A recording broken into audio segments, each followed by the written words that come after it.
大家好，我是诺瓦二代。老乡的这只鸟养1年了，觉都很少，怎么回事？大家一起来看，可以发表是什么原因？大家一起学习交流。这鸟看样子也是不错的，个子也有69克，也算大了。毛色、嘴、脚、眉线都搭配不错啊。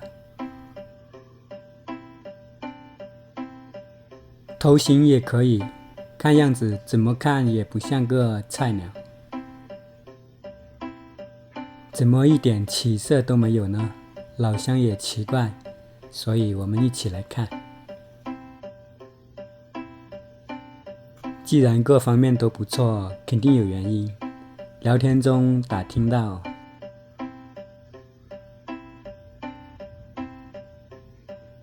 他是从一个老农那里收回来的，到他手上才1个月。老农养得多，有11只，下山到现在都没有溜几次，一直关着。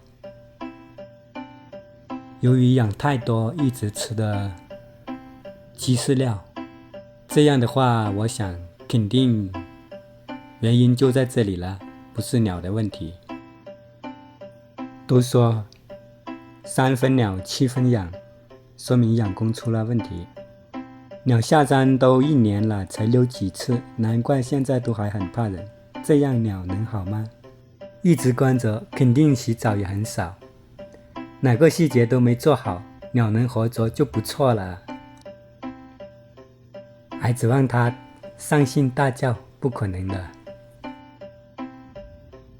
还一直喂小鸡料，从来没有一只活虫吃，能好吗？